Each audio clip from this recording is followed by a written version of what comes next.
Hello. Oh. Welcome. Yeah, I know. We're live. Okay. I made that in the last 7 minutes. Which is why we're late today, but it was worth it, right, everyone? It's very good. A loading Deeply screen? Are worth you it. kidding? All it needs now is music. One thing at a time. We're getting there. We're so back again. That's right, Jared. Lizard Man, thank you so much. I think it was worth being late to the stream. And hello, Minshew Mustache Sweat. Yeah, baby. Wow. Look who we got today. We got ourselves a very special guest. That's our dear friend Amy VORPAHL. Hello. Good morning. I woke up an Internet hour sound. ago. Yeah, I woke up early because I was on an 8:30 Zoom with a friend of mine who lives in India who wanted to. They have like a queer, small queer podcast newsletter thing that they wanted me to interview me for. And that Oh my was the one gosh. time that worked for both of us. Very late for them, Yes. very early for me.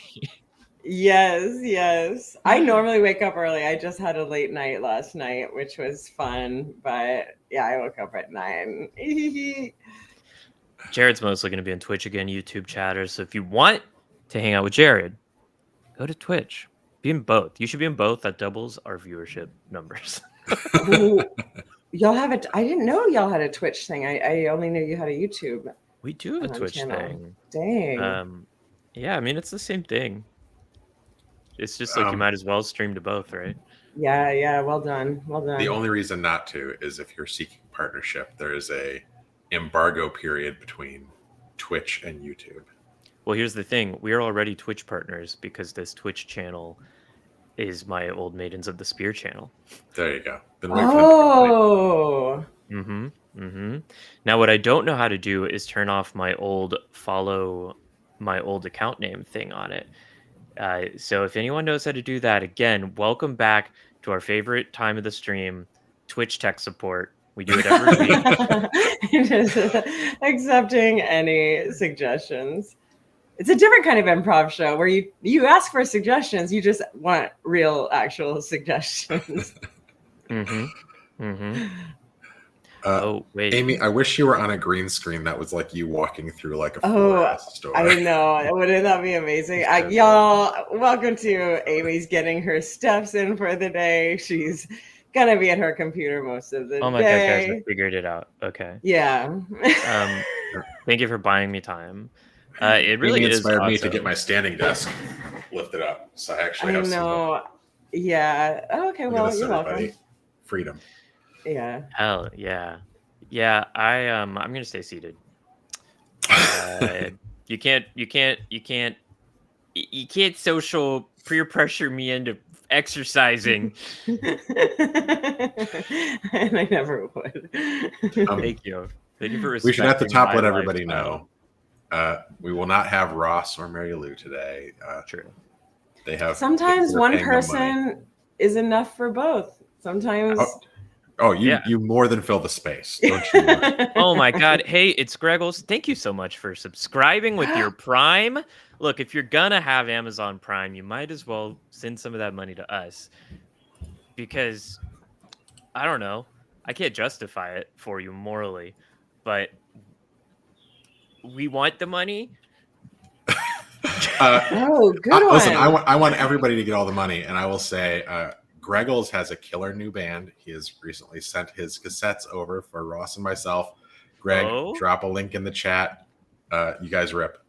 Oh, is that Greg Heaney? It is. Hell yeah. Well, welcome, Greg. Thanks so much for being here. Congrats on an EP. That's no small feat. If you're recording on cassettes, it better be good. And by better, right? I mean, I know it's good. We got some big Amy VORPAHL fans in the chat. Oh, heck yeah. Clorpdonk. That sounds like we're from the same alien planet. VORPAHL and Clorpdonk. Do you have a name for your fans, Amy? Yeah, VORPAHLs. VORPAHLs? Of course. The VORPAHLs. It writes itself, yeah. Yeah. I didn't decide that. They decided that, and I was like, sure. I'm not gonna fight it. That's perfect. We've been workshopping Chill Touched, but I don't think we're gonna settle on that one. Chill touchers. The chill touchers. Chill touch me gently. Yeah. Chill caressers. The chill such. The chill bunch. You chill much?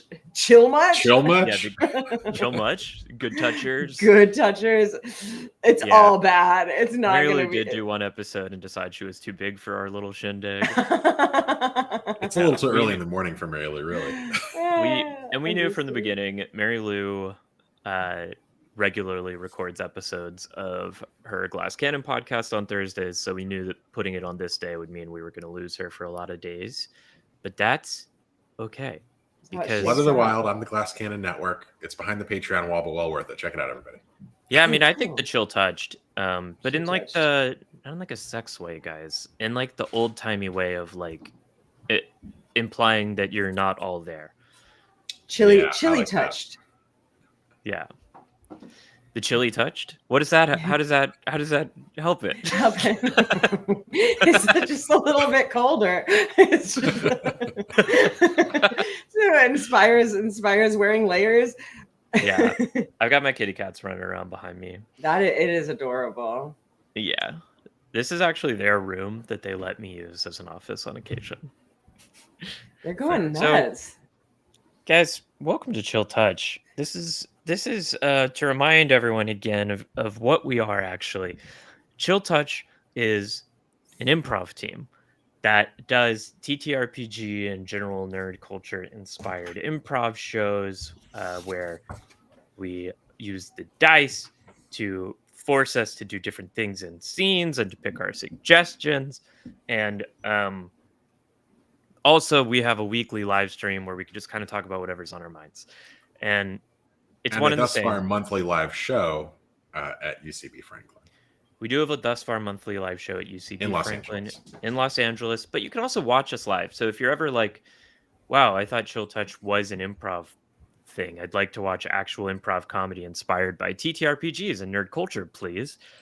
Well, you can by watching the live stream of our show this Sunday with guys. I don't know how to tell you this, but we have an amazing special guest this Sunday. Way more exciting than the special guest on this stream. Because our special guest this Sunday is Amy VORPAHL. Yay! Yay! Amy will be our guest. I am more exciting than myself. Yes, you are. I am more exciting than myself. And there's no one better to compare yourself than your own self. It's the only person you'll never beat. That's true. Amy, of course, needs no introduction. But Amy is a performer, TTRPG superstar, singer-songwriter. Like, what doesn't Amy do? And we're going to tap her to join the Chill Touch team on stage as our guest DM on Sunday. Yes, so Amy will have the power to interrupt the occasional. We're still figuring it out exactly, but probably most scenes. If at any point Amy really feels like we're trying to do something that deserves a dice roll, Amy will have a giant D20 that she can roll, and it will determine the course of the show. And what we're still trying to workshop, because we're trying to figure out the format a little bit still, is what do we do when the roll is between like a 6 and a 15? Oh yeah, that negligible. What are you doing? It's a middling result. Gray area. Because a 3, a 19, those are great fodder for improv. But when it's like an 11, yeah. All right, we'll just keep doing what we were doing then. So yeah, maybe we should. Make... It's an opportunity for a no and. Amy, just stop the scene and tell them to be funnier. Yeah. Oh yeah. It's just time for critique. Yeah, I think we should just make a giant D20 that like only has the numbers like 1 through 4 and 17 through 20 on it. Yeah, I know. I mean, D&D is like built to be binary, so why fuck with the non-binary in the middle? Remove all of that. It's all exciting. Yeah, it's not exciting. I literally was thinking that same thing though when Ross emailed me like, "This is your job." I was like, "Okay, understood." And then, but he did say like, not, I don't have to interrupt everything, and maybe err on the side of not interrupting, especially if things are just going well anyway. But I was like, yeah, what if I do ask for a roll and then it is mid? I mean, that happens most of the time because just pretty likely to get a mid roll. Yeah. The answer is we laugh about it and we flounder around and try our best to be funny. Yeah, I love it. That's so fun. Yeah. But wait, I didn't know it was monthly. So this is now like locked in? Well, no. Okay, great. Sorry, I didn't mean to bring that up. Clint's manifesting. Truth to power. Listen, we've done this will now be the second in essentially 30 days. That makes it monthly. A giant coin that has a 20 on one side and a 1 on the other. There you go. For a show recently, had to have a giant D20, slightly larger than a yoga ball manufactured, and it's expensive. So we're definitely not going to do that. Oh, okay. I've made a giant D20 that I don't know where it is, but I 3D printed a D20 that's like this big, where I like printed each side individually and then adhered them together. But the problem with that is if you roll it, it would break. I've got a plushy one right here. Yeah, I gave our D&D party gave that exact plushy one to. I got to mount back on this walking pad. To Clint's wee baby when she was born. That exact die is in my wee baby's little wee baby room. The problem with it is it doesn't have real sides, so no. it will be a 3 or a 4, 18, 22, and 14. Yes. I've been informed that the problem with it is that it has no pictures of Elsa on it. So that's an issue. That is an issue. The thing about our giant dice budget is we don't have any budget for this show. So if anybody in the chat wants to buy us a giant die, don't do that. But we won't say no. But don't do it. Did you get those inflatable? What are those inflatable ones? I wonder how much those are. I hate to be a dice dork, but if it's not going to roll true, get out of here. No, the inflatable ones roll true. They're inflatable ones roll true. It's not. They like have tubes on the sides. Oh my gosh, I'm gonna find this for you guys. We could always have it like done digitally and project it and like code one that. Oh my god, you'll accept that, but not the inflatable. Come on. I spent much of the morning looking $25 $25 for precision machined metal dice called Honest Dice that advertise a more statistically random distribution of numbers on the faces of the die. Yes. And I would have done it, except they cost like $120 for a set of 7. And that's too much money. And my preferred role-playing games these days don't use the traditional sets of 7 polyhedrals, so I'd have a billion dice and expensive dice I'm not using. How much money have you spent on a set? Like, what's the most you've spent? On one set of D&D dice. I got some Dispel dice once that were like $80 maybe, and they're gorgeous, but they are also like so sharply edged they don't roll very well. They're just ka-dunk. Where they land is where they land, and literally sharp at the corners. Oh god, weapons, caltrops, really. I have spent $210. It was at Gen Con, and every time you go to Gen Con, you're like, nah, I'm not gonna buy that. I'm not going. I have plenty. I have so many dice, and then you get there and you're like, but I have those dice? And these will make all the difference. You never had those dice. Sorry, my camera's off. I'm posting a story to Instagram about this stream we're doing, and my phone is my webcam. Understood. It was airline aluminum. It was dice made out of airline aluminum, and that was the selling point. And because they're light, they're metallic, but they're also like quite light. And that was it. I was like, sold $210 for a set of 7 dice, no problem. I do think light is the way to go. Like I've picked up those like titanium, or like paperweights, or ceramic dice. Well, the heavy things, I will say, devil's advocate, they do for like neurospicy people. They provide this like weight that is calming. which I think that is why so many people like D&D. Is it's like you have natural fidget things. That's true. There's a lot of stuff on the table too. Yeah. Move around. Yes. But what were you going to say? Sorry. I was going to talk about the damage that the ceramic and like titanium dice can do to your table. Yeah. You gotta have a good dice tray for that. Yeah. I've been told dice randomness is a lie. Even code trying to be random doesn't. Well, okay. So do y'all know Amy Dallin? Amy Dallin. She used to work at Wizards of the Coast. She definitely worked at Geek and Sundry. She claimed at one point, because people were like D&D Beyond. She worked at D&D Beyond basically, and they were like the D&D Beyond dice are not random, and she's like, unfortunately they are random, but they're random across the board of everyone who is rolling the dice on D&D Beyond. Sure. So it's not they don't have the algorithm to be like random per person. It's just like random across the board. So yes, there can be sessions where you will only roll low, but the collective consciousness of D&D Beyond is random. That's how randomness works. Like that is true too. Yes. Like randomness doesn't imply that every game you play will have a nice even distribution. Like yes, that's true. Even if you had a very even distribution, like as much as we all celebrate a natural 20, they're not rare. Like no, it's 1% of the time. Yeah, exactly. There's more natural 20s than there are trans people in America, population-wise. Which is how I think of it every time. Yeah. it's my category of measuring measuring ratios and fractions. Yeah. To be fair, we played D&D last night. There were 2 natural 20s, and it was 100% the number of trans people at the table as well. That's actually really true, except what's funny is that Mary Lou rolled both of them. That's true. Wow. And I don't think Mary Lou's not trans, and that should be noted. That should be illegal, she's an ally. Actually. I did one roll in our game last night. We were at the table for 3 hours. I did one roll as part of a group stealth check.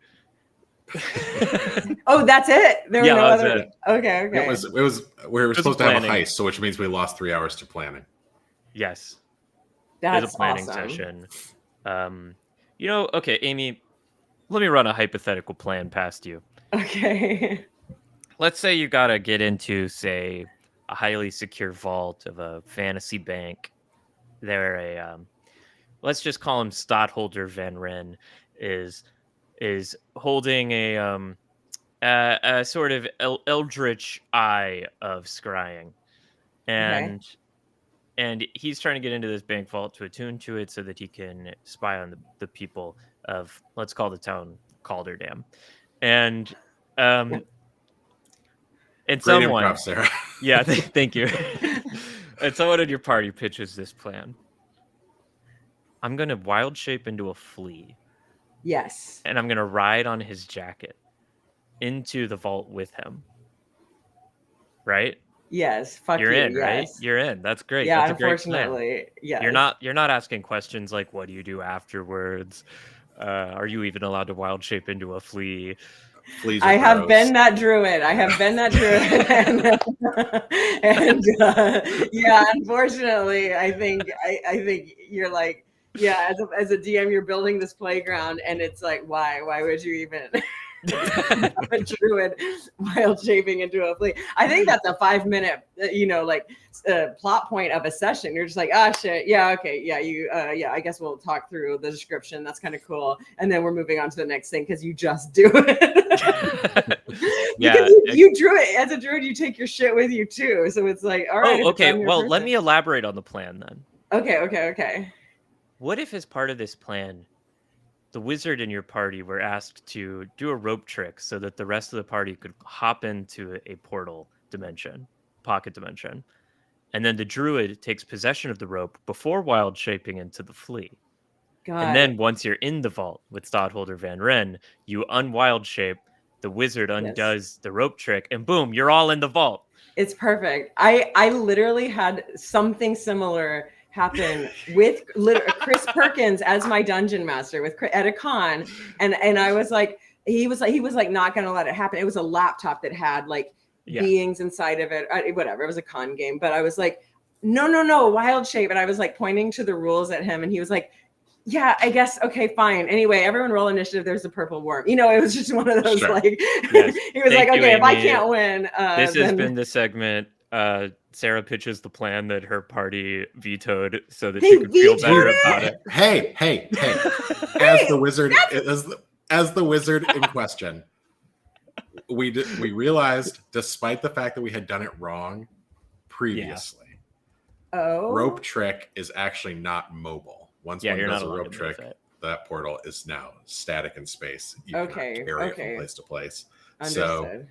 So it was vetoed for logistical reasons. Yes, it's true. But if you just wanted one MacGuffin, then everyone else goes and like has a coffee while the flea goes and gets it, right?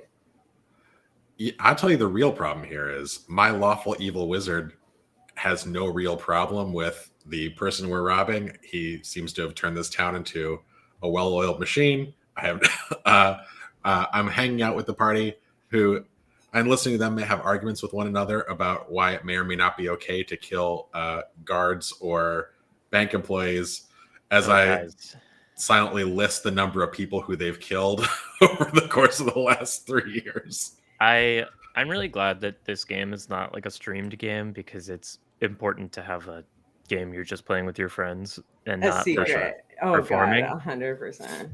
But I wish Clint's character, I want recordings of everything he says because Xander Quill Sharpener is the most fucked up little guy.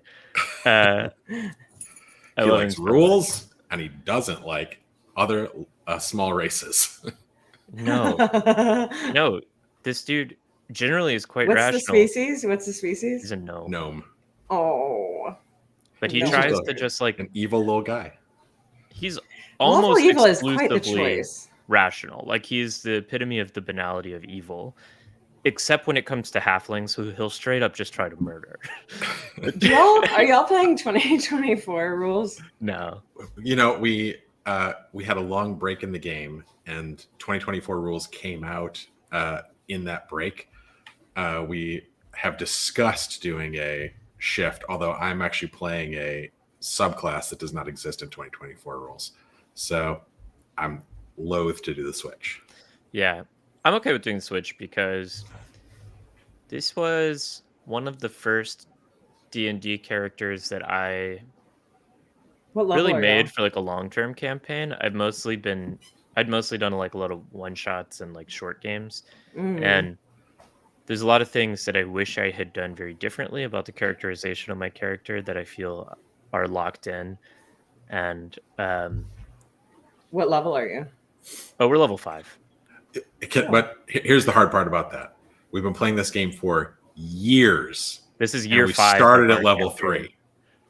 Like we've gone up 2 levels in 5 years. Ross is incredibly, and we've done a ton of adventure. When we did a recent rundown of everything we've done, boy oh boy, we have changed the political fabric of this continent. How often in those 5 years have you played? Well, 3 times in the last month, which is pretty good for us. During COVID, we were playing a lot, and then less since then because the game is Ross, Mary Lou, me, Clint's wife Megan, and Zach Reno, and occasionally my girlfriend Willa, and it's just a really hard crew to get together once entertainment opened back up. 100%. So. Well, that was just context for me because like 5 years sometimes means like once a month for 5 years, every other. No, I mean, you should be higher level. We've had a lot of like major encounters. We've rescued now 3 ancient eldritch artifacts of obscene power. We've like defeated multiple bosses. Like wow. Okay. Yeah. Y'all should be. We're low-level characters here. Should I write a letter to Ross? Ross. I don't know. Will you advocate for us that we need? I'll be I'll lobby. I'm just so desperate to be level 6. I've been a level 5 Circled the Moon Druid for like 2 years, and once I hit level 6, I can fly. Wait, what's your species? I'm a Fearbolg. Oh. Yeah. That's awesome. Follow Oakleaf. She's fine. She's kind of. I like drug Follow. Enthusiast. Yeah, she does drugs. Gives her heart easily. The problem with Fala as a character that I'm playing, what I struggle with her is right now she doesn't have any strong wants. She's a character sort of defined by past heartbreak, and like she's in this campaign in which she's only level 5. She's like been killed like 5 or 6 times now. Whoa. She's 350 years old. She's died a bunch of times, and she just has a hard time taking anything seriously because of these things. Yes, the I think nihilism I've is died as strong. many times as you have. Like I'm the squishiest little guy ever. I think I've died more. I only remember you dying once. Oh no, I've died at least 3 Have times. you died more I than mean, that? when we for the chat, when we say die, we mean Oh die my to god. death saves. Lord Donk, you're so right. What are we doing? Amy, do you have any favorite cults or crypto fascist philosophers? Oh my god! Which is usually wow. what we talk about. Yeah, wait.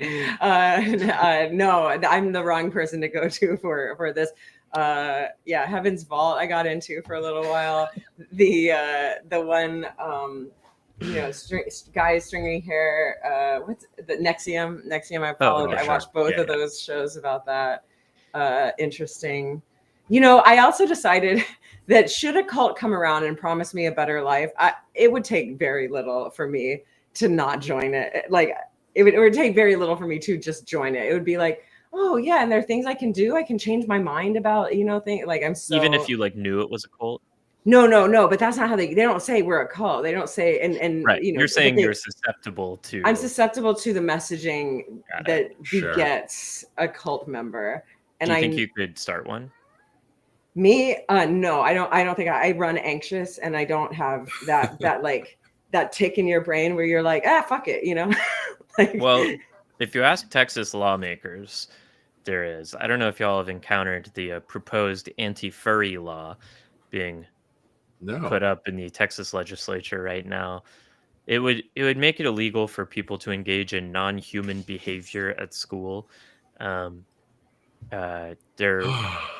And no joke, in this bill put forward by an elected state legislator in Texas, it would make it illegal for children to use the litter box at school. Oh my god! One lawmaker who's like, my son Keith needs to stop wearing this fucking tail to school. Sean Marr, thank you so much for subscribing. Sean, where are you? We're getting this chat. Sean. Hi, Sean. Yeah. I know it's stupid and fucked up. Speaking of the opposite of that, smart and not fucked up at all. Amy, you've been teaching what? We got a hype train? We got a hype train going in the Twitch chat? Oh my gosh, thank you for the hype train. Oh, Clorp still don't know what that means. What it means in this case is that Clorp Donk has handed out 5 community subs.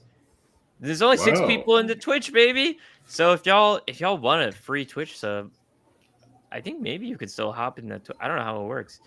Okay, we got some Maidens of the Spear. Yes. Hell yeah. OG. Oh, look at those. Only for emotes. Real Wheel of Time fans. Amy. Yeah. You're sort of primarily a DM, right? At this point, yeah. I mean, it is that classic thing. Like I just booked a gig where I'm going to be a player, and I'm like, what? Can you tell us? Breaking news on Chill Touch.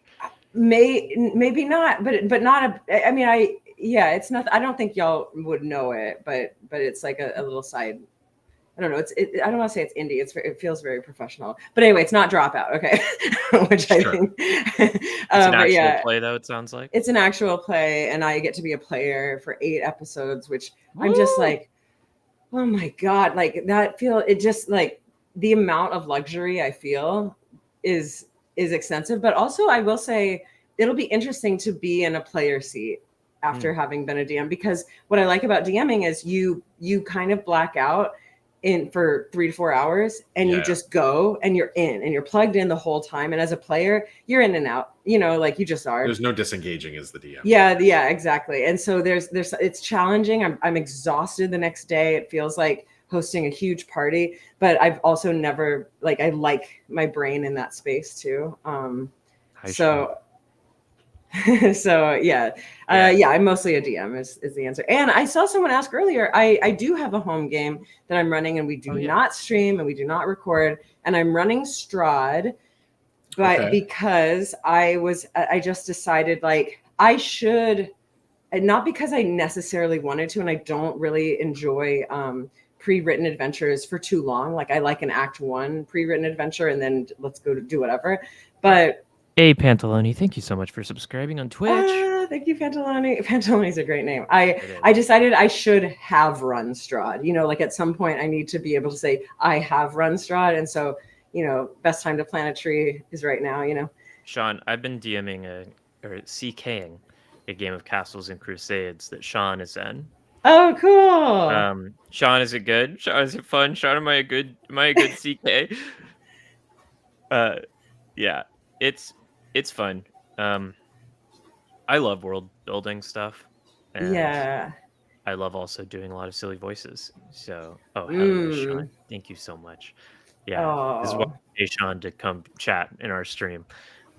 You are very good. That's so fun. We're talking about the DM player, the membrane, and you're crossing back and forth. You are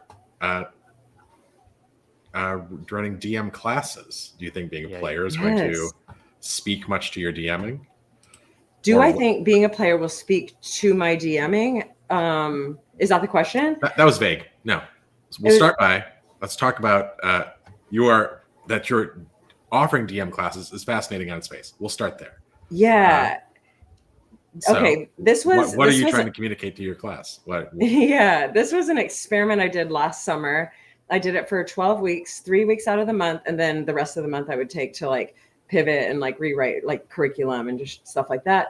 I had a crew of 8 to 10 people at any time, and we just DM'd for each other, and like I taught some stuff, and it was run like kind of a stand-up class where you have material that you write on your own, you practice with your friends on your own, and then you go in class. It also was like, how do I, like right now, the way to practice DMing is just to do it for 3 hours or 4 hours. And I was like, I bet I could break this down into like 15-minute chunks and have people, in a 3-hour class, spend 2 of those hours, 8 people, everyone gets 15 minutes to basically do their set or, do what they prepared.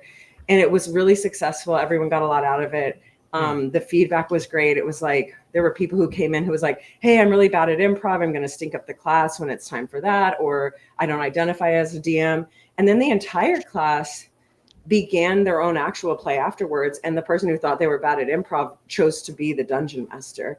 So it was like and now they're extroverting it and making reels about it. And so it was like a full switch.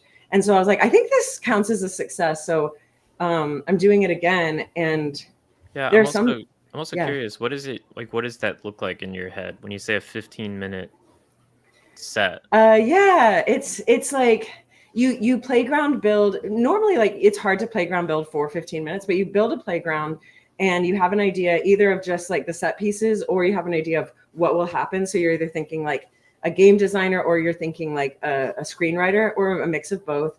And then you normally everyone has prepared way more than that, because it's hard to but then you just get cut off at some point. And I'm coaching along the way. And it's normally, because they know it's 15 minutes, they also have like every single one of them, I mean, because it's natural storytelling, has a really good grasp on where to begin. And then also, and we're going to end here, like 15 minutes is coming up, we're going to end here. So it also feels like a cliffhanger. But that practice too, I think, is interesting as a dungeon master, because you do have to end sessions and it feels like a plane, like getting off the ground is the hardest part and landing is the hardest part. And then the in between, it's just like shenanigans. So that is what it looks like. I teach, it's like it's 8 classes right now, because it was 12. And I was like, I can do this in 8. And so each class I like introduce a new tool for the toolbox. And that's that. It's really fun. And then I have them go and rehearse and practice and record off camera too, like for homework. So I watch about 6 hours of content. Wow. To like give notes too, because I like it's reps, like it's just you can prep and run, you can prep and run, you can prep and run. And people are like, I don't know what to prep, I don't know what to run. And it's like, yes, you fucking do. You know? So yeah. I know we've talked about this a little bit, but like that's just hearing you describe this, like it's simply so different from how I think about DMing a game. Yeah, I know. It's definitely for people who have like my brain a little bit more. I run anxious. I also do prep. I know you've talked about how sometimes you don't have to, and you're just like, oh, we'll get there. No, I mean, I think every DM should do prep. Like, I think it only ever Yeah. makes games better. What I was saying is that I often don't do prep, but that's because I have like a chronic executive function disorder. Well, yeah, and I mean, but you doing improv is magical too. So it is like you have facilities in your mind that are, yeah, really, really fucking cool. So yeah, we're different. I mean, I have facilities that make me cool too, but like they're different than yours. So, but yeah, you wouldn't like this class. Well, I might. I mean, I think I would benefit in all, not just in DMing and like all the work that I try to do creatively. Like, yeah, I need more of the ability to sit down and approach something a bit more systematically, because otherwise I'm too reliant on just like hoping I can wing it. But Clint, what were you going to say? I will say, I've been playing for 30 years or whatever. And I used to be a pathological prepper. In fact, my father recently emptied his garage and sent me, 100 pounds of binders, which is just my prep for billions of games, most of which I never ran. Right. And now I look back at that and I was like, this was the work of a sick person. And what I actually want out of a game has very little to do with the fabulous amounts of hours of writing a story that had almost nothing to do with the people who are going to be participating in it. So now I just don't care about that part all that much. Like I only want the parts that are, if it's not player facing or player touching, it interests me only slightly. Well, so I agree with that. What I found, so for this game I'm playing with Sean for Troll Lord Games, it's a kind of game I've been running I call Eras, where it's basically 4 one-shots where like 5 to 10 years has passed between each one as the players grow up, which has been a fun way for me to approach prepping, because it's not like I don't prep, like I definitely don't prep the story that I know the players will be encountering, but instead it's like the party's been off interacting with the world for 10 years. So I had them send me questions of like, in this 10 years, what have you been trying to do? And specifically, like, what have you been trying to figure out? What are the questions you've been researching? Which then gave me kind of like a writing prompt to write a bunch of in-world, like Mary Lou's character is very much like an academic researcher doing ancient history work. So I got to write like a bunch of fantasy fragments that like she might have uncovered that kind of all touch on the question she's been asking. That's really fun. And then send it to her like, this is your character's research, or etc. My sincere preference is to offload as much of the sort of establishing the corners of the world to the player. And then like, I wish everybody would give you, and forgive the cliche, like give me a 2-page backstory. I know I write them and it's annoying for anybody who has me in a game, but it's just better for me. But like, if every player did that, it's essentially telling the game master, here's what I value and what I would like to see in the game. And the world all of a sudden is now richer for 5 people writing it and not 1. Yeah. In the classes we do that, like the 5 out of 8 classes, they have to prep a a tiny backstory, but it's like you're the DM working off a backstory. Cause I also, I just teach what I know. And yeah, I can't, like even Strahd, I'm like, well, okay, that's nice. I can memorize some names of some towns and people and all of that, but this doesn't mean anything until I so I spend a lot of time like interviewing I spend like an hour and a half with my players going like, all right, what's going on here? Where do you think you went? 45 minutes, maybe somewhere in between there, depending on how much they want to talk. But yeah, backstories that's the fodder, man. I agree. I think every game is made better by the characters all having a relationship before the game starts. Yes. Like whatever it is. Yeah. Like just, yeah. You know, it's so much easier if you didn't all just meet in a jail cell that session. And then because it allows you to gift each other stuff. It allows you to, like, in improv, we're always saying, like, choose to know these things, you know. Yeah. It's just better. Yeah. No, I mean I've really enjoyed it, because, like, I always, that kind of prep, world building prep, like, players having questions, because I'm playing in a homebrew world, so players having questions about, like, you suggested this magical thing existed. In my world, they're all in this town interacting, and there were these rumors or kind of hints about something that the people of the town referred to as the Watchers, and the players got, like, really caught up in their head about that. And in my head, it had been a kind of a minor detail. And so they started asking me questions about it, which forces me to think really a lot deeper about it. And then, like, one of the characters was like, I want to travel around the world. For my 10 years, I basically want to go be an anthropologist, traveling around the world and learning, like, are the Watchers present in other cultures, or is it just in our city? Like, what do other people say about them? And I was like, oh, great, cool. Like, now this is really fun, and I got to go really deep on it and, like, think about it. I also like Robert Jordan, at the end of all of his books, on the audiobooks. If you listen to the audiobooks, there's an interview with him that he does, and it's put at the end of each book. And he talks about, like, one of his favorite parts of world building is less what's actually true and more the way that stories and theories and supposed truths and rumors spread across time and space. And like, one thing I love about those books that I got in a lot of fights with people online about when I was a Wheel of Time micro influencer. Pause. Amy, have you read those books? Wheel of Time? Yeah. I think I read only the first two. Okay.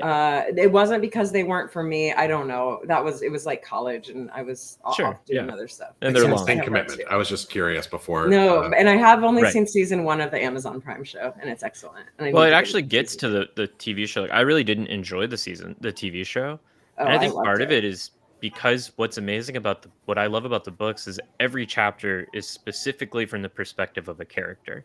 There's no point in the 14-book epic series that you get an objective commentary on the world. Everything is filtered through a character. And can I ask you a question? Because there's something specific. I think they got it kind of right, but there's this at the end of at least those first 2 books, it's almost the exact same battle that happens again, like where it's the guy in like a marble kind of room. Yeah, so at the end of the first one, Rand goes and to the Eye of the World. At the end of the first book, they do it completely differently in the TV show. And then at the end of the Eye of the World, I remember it being like a similar battle.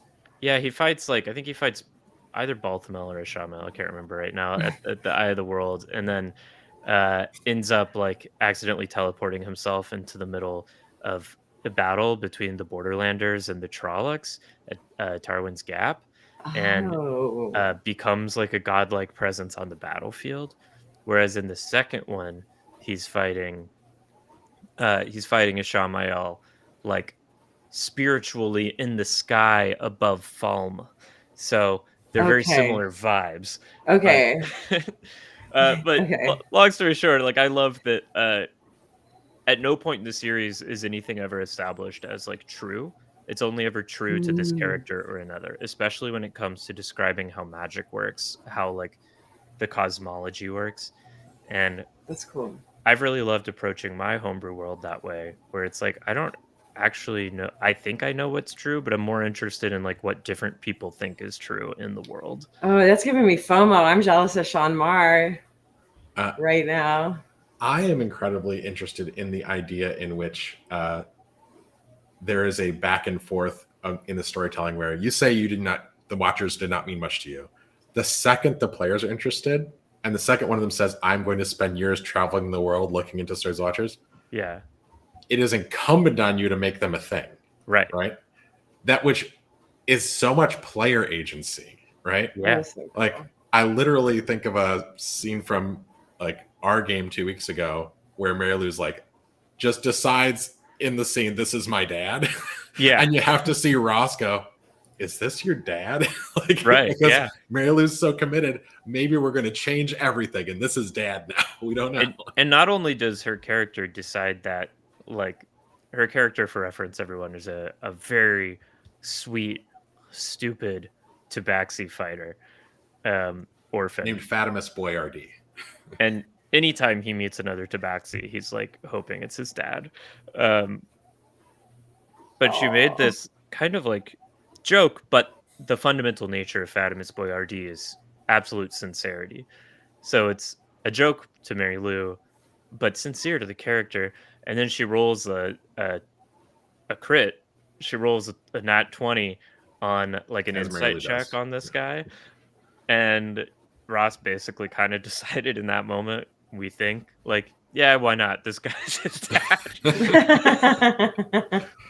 Oh, that's amazing. Which is what I mean about prep being like it's a mug's game, right? Because your prep is simply not as important as what is valued at the table. Right? The second your prep is not what they're interested in, I now believe that you should throw it away. And professional DM teacher, how do you feel about this? I agree to a point, but then there's this asterisk, which is like, well, it depends on what you're prepping, because I'm a big fan of actually you do prep the playground, how people. So it's more game design than screenwriter, right? Because you're not doing plot. But to me, like if I was on a pirate ship, I would need those vocabulary words. I would like to know what's going on. Like environment is very big. There's political systems that I might be interested in throwing out there, or just. But yes, without the asterisk, I 100% agree with Clint. It's like, and it's happened too many times for that to be, to be wrong. You're making a meal and you can work on it, and working on it with love and care makes a better meal. But the second somebody takes a bite and says, I don't like this, you can't make them eat it. Or finishes it in 5 seconds, like they could just eat the meal right away. And you're like, like the flea heist is kind of like, yeah, I guess you just fucking do it. Anyway, I guess that was going to be the whole session, but. Yeah.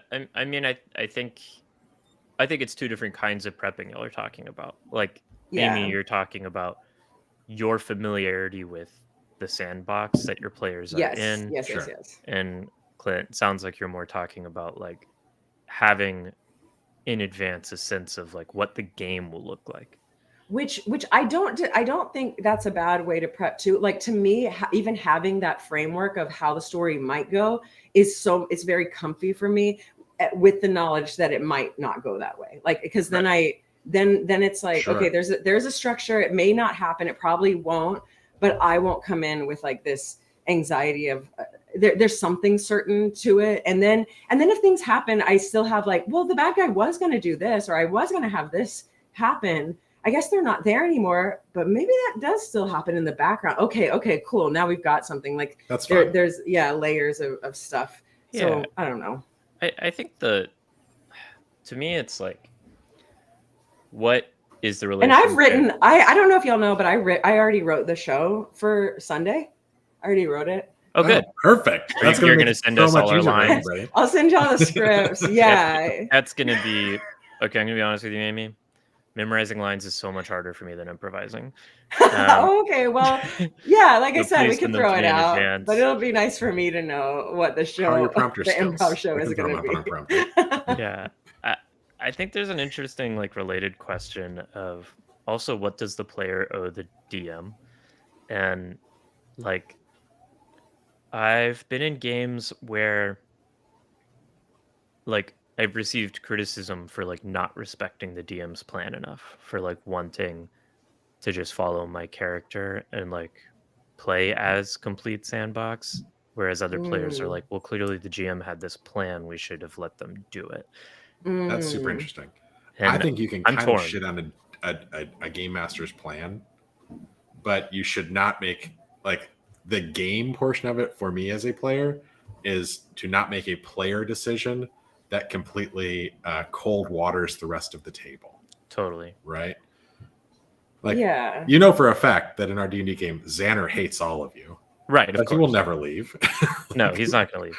Yeah, I mean, I think there's some like an innate buy-in that's required for sure. And like, you know, like sometimes if Ross is going to clearly be like, yeah, there's a combat, like we'll be like, all right, yeah, we'll buy into there's a combat. Though I also think like I think a good and flexible GM can get you into doing the combat in a million ways. Like you don't have to slip into it the way that they're expecting you to. You can leave the arena where it was supposed to happen and, you know, find yourself wandering out in the woods and, oh no, here's the combat. Right. Yeah. Yes, I agree. In your class, Amy, do you ever use the phrase illusion of choice? Yeah, exactly. I will now. No, I have not. I've not said that word yet, or those words. But it is different. I was thinking it's different for a show, obviously. Totally. When you do a show, like there are assets that are prepped, and so it is up to me to motivate going places so that they, you know, but I also it's not this hard thing because everyone, the buy-in is real too. Like everyone understands we're doing a show with assets and there is some prep. So it's not just on me, it's also on the players. And even if I have a shit ass motivation and I dangle the carrot, they're still going to be like, okay, you know, like great. All of a sudden this does matter. And, you know, Huge it's difference not between huge performers in a show and like, friends fucking around. Friends fucking around. Yes. Being like, all I want to do is make you is that face that you make where it's like this. That like your friends are going, I just want to see you make the dead dissociated face when I make a story. And you're like, no, I hate that face. That means I don't have anything planned. And they're like, I love it. Yeah.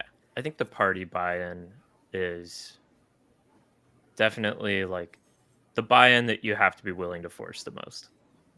Right. Wait, what's going on? This is a long one. Oh, I feel like most group storytelling methods, especially improvised ones, require buy-in. Like playing a D20 fantasy game with a player who has zero party buy-in doesn't work. There's probably a better story to tell for that person, but that story can't exist in the framework that the rest of the players bought into. Well, yeah, now we're talking about the conceit of the fact that when you read a novel, it is rarely 5 equal main characters who by received wisdom never split up. And it's not, we're not writing novels, unfortunately. It's a different format. Right? And I think this also gets to what you were saying, Clint, about like it just makes your life so much easier if all the players know each other before the campaign starts.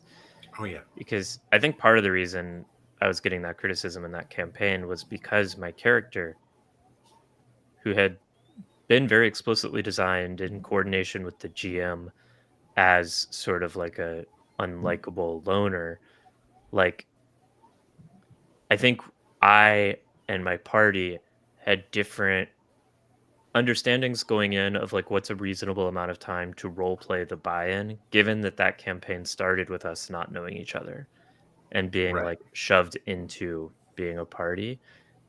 And for me, it was fun at the start to like, of course I'm going to buy into being a party eventually, but I want to role play this character and experience becoming party in this, since we're here. And they just wanted to be like, let's just be a party. And maybe I should have been more willing to do that. I just played a short campaign of Cult with you that Jared Logan ran. And I thought that had an incredibly effective like character creation where none of our characters were friends or even intimates really, but we all had like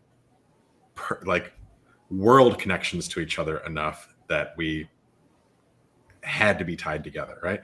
Your character, our only connection is you were lightly jealous and led me into the woods to be stabbed once. Yes. But that's enough. I am now tied to you for life just by that trauma, right? And but that's for reference, Amy, like this is actively part of the game's character creation. Yes. Like part of your character sheet it asks for like 3 levels of connection you have to people, and yeah, I mean it's super effective. I agree, it was great. That's awesome. Amy, look, okay, my character is not always an outsider who does their own thing. Sometimes they're just an insider who enjoys doing their own thing inside.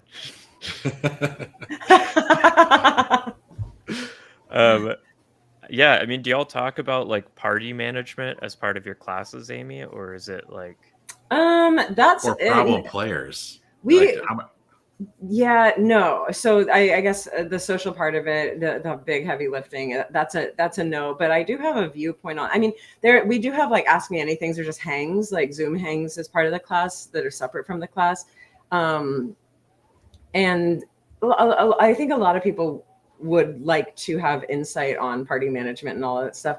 But my big overarching view on that is that it's a leadership job. So like I did do not quite a year of life coaching before I decided not to do that anymore. But like, if you buy into the theory that everything, like you're responsible for everything, including how other people, like, especially in leadership, like you're still responsible, that there are things you can do, or like this weird shit that's happening. If there is weird shit, that it also, that's your responsibility too, because you are the leader at the table. So that's the, kind of cop out answer. But if it's like, if there's something missing or there's something going wrong, like you as the leader can shift. It doesn't require like a conversation, although it might, like, but it's just like acknowledging, okay, this isn't working.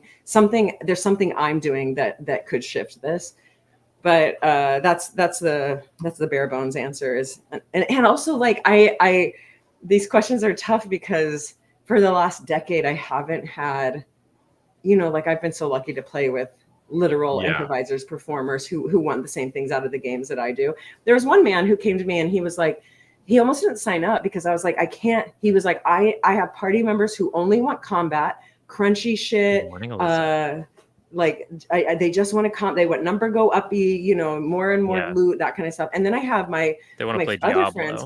Yeah, and exactly. And then I have my other friends who want to do like, they're inspired by Dimension 20 and Critical Role, and they want to do storytelling for real. And I'm having a hard time balancing. And I'm like, I cannot teach you to do that. And you can't, like, you have to be the dungeon master you are. But if that, like, that's not going to be what I teach at all. I'll teach you how to be the DM that you want to be. And I think that's, more on the storytelling side. But if you're looking to please I think, you might have to get comfy with sometimes your players being like, this isn't for me, and like getting the more aligned players. But yeah, I can't like thread the needle just because you want to take a class.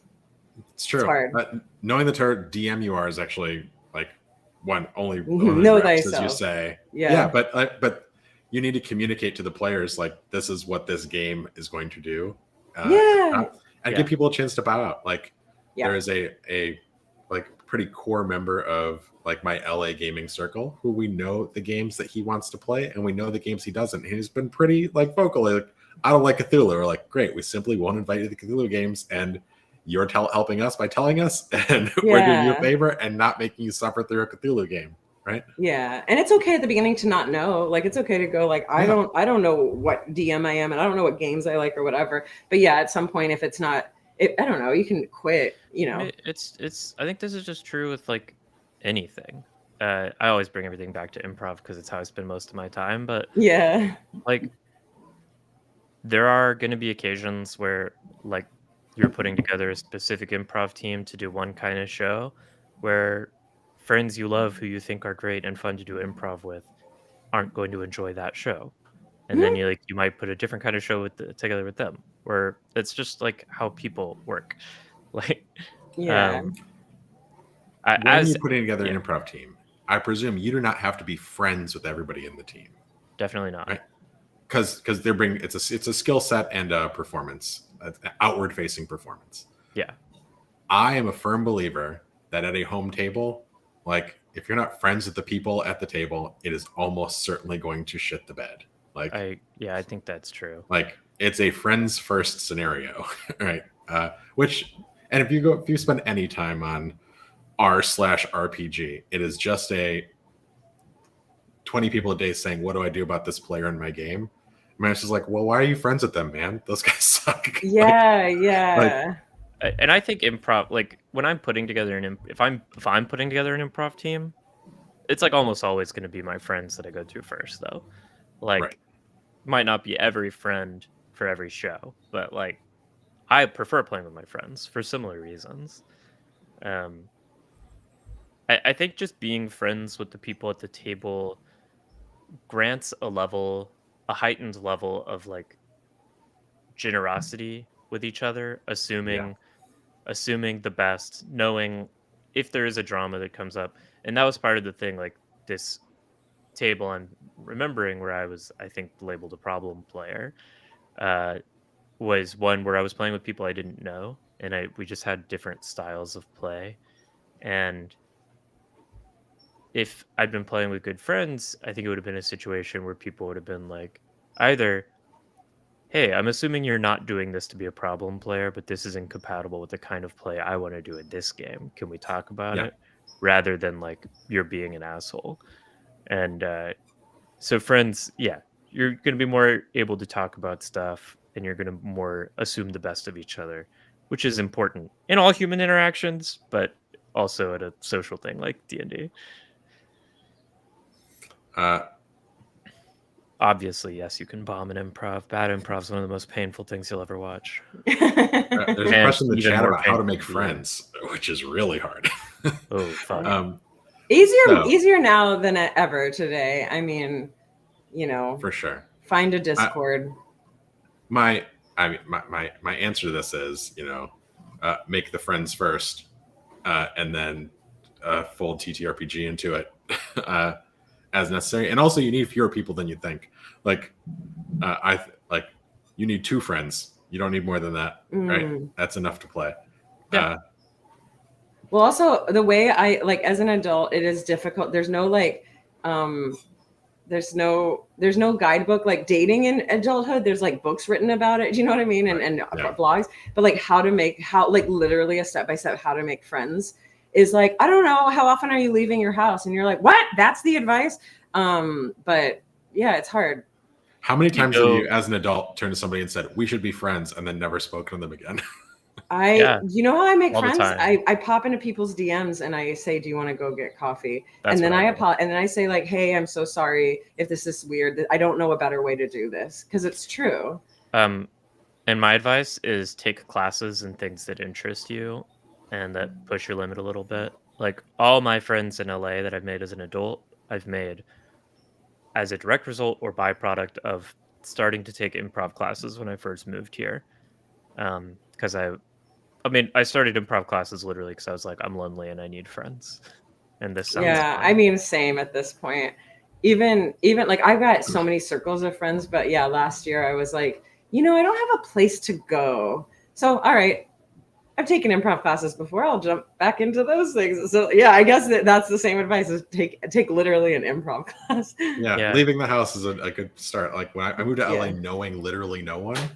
And I met all of my friends in line at comedy shows, or like hang around at the bar at comedy shows. Like go to the thing that you're interested in. Those people also go to the thing they're interested in. Turns out you guys are interested in the same thing. You're halfway there already, right? I used to, because that's a similar advice to like meeting someone like romantically. And so I was like, okay, well, I'm very interested in frozen yogurt. So like every day I would go to like a new frozen yogurt shop. That didn't work because no one's like enticed to talk to you while they're eating wet dairy. I think also, Amy, really enjoying frozen yogurt doesn't necessarily say anything about like your worldview or personality, the kind of person you are. No, it was a flawed premise, and as expected, I did not meet anyone. In fact, and people are gross when they're eating frozen yogurt. The mouth shit that's going on is pretty gross. The only guarantee is if you go to meet somebody at a frozen yogurt place, you're meeting someone who doesn't know that ice cream exists. Which is hard. This is going to be a shorter than normal stream. We'll be ending here very shortly, but I didn't want to let this comment go by. bombing improv sounds like life would end until you've done it. And one reason I think everyone ever should do improv classes isn't because everyone will enjoy performing, but because the experience of doing bad improv, bombing on stage, absolutely embarrassing the shit out of yourself in front of other people, and then realizing it didn't actually matter or hurt you at all is incredibly valuable. Because life doesn't end. Turns out no one cares or remembers, and then you're more empowered to keep doing it and take bigger risks in the future, knowing that failure is not a big deal. And you start at 0 every time, right? Yeah. Like the failure does not actually detract from the next time you do it. Right. Also, you're not alone. That being said, when you start improv classes, you also might want to start therapy. You're gonna find shit out about yourself very quickly. Yeah, I mean, I do this too. Yeah, I just drop into people's DMs on LinkedIn.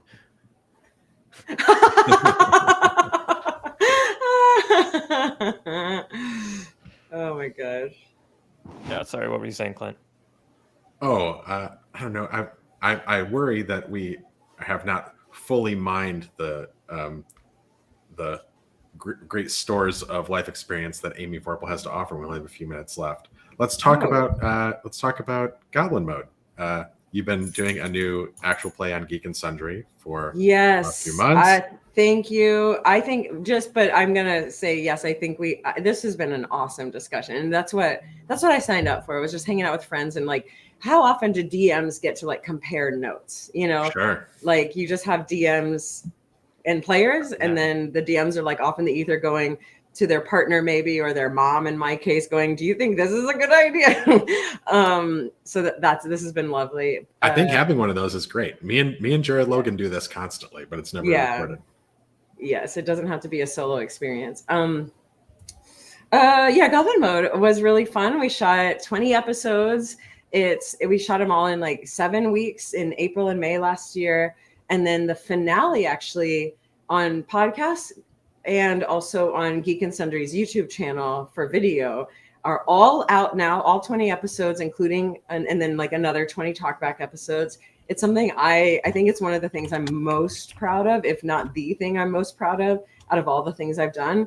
I'm the dungeon master and I DM for three, Silly Billies, and then Ross Bryant, you guys know Ross Bryant, and then Becca Scott and Iffy Wadiwe are all guest stars on each one of them, come on for 2 to 3 episodes in between. And so it is delightful. The big premise is that these are minions in a dungeon who kind of experience the entire dungeon being decimated by, quote, adventurers, and they are left to their own devices and discover their agency through and like leave the dungeon for the first time in their lives and explore the world and become adventurers in their own right. Oh, this is great. That's awesome. This is so my favorite genre of anime.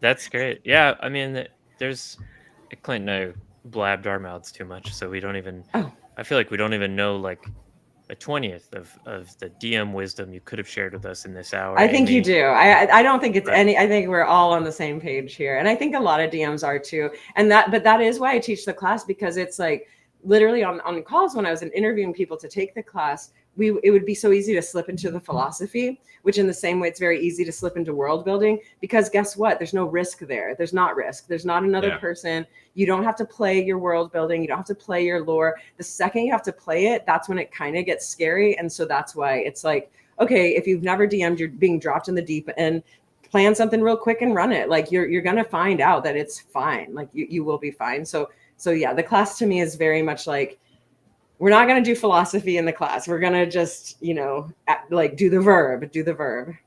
Yeah, that's great. Amy, Clorpdonk really wants to know what you're reading. Oh, I am reading this. Okay, there's a book called The Seventh Scroll. I'm reading that, but that's while I'm waiting for Onyx Storm to come out, the third in the Romantasy series of, what is it, Fourth Wing, Iron Flame. Oh, okay. Yeah, so and then there's a book talk shit, Amy. Is that what you're reading? Yeah, I got into, well, look, everyone was posting about it, and I always read like a nonfiction, like self-development book and a fantasy.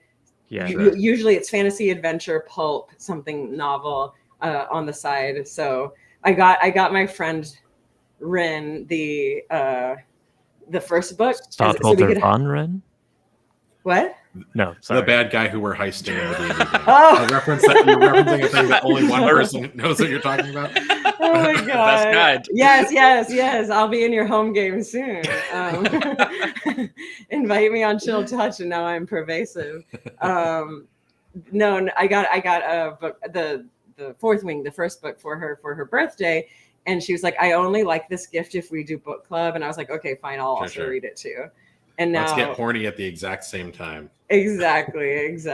So yeah, it's pretty great. Both of them are really good. Seventh Scroll is a wildly different writing style, and dare I say, better. It feels like there's just a lot of historical research that goes into it, and I like those kind of things where you feel like, edutainment. Yeah. They're raiding an Egyptian tomb. It's pretty fucking cool. Yeah. Hell yeah. Yeah. I finally finished my Judith Butler Who's Afraid of Gender book. Again, highly recommended. She says everything I would want to say on the topic better with more research and more clearly. Is that for your show, Sarah? Mm-hmm. Oh, so cool. Yeah. Amy, you should plug that. Oh, sure. Yeah. If any of y'all want to hear what I have to say about the word woman and more broadly. More broadly,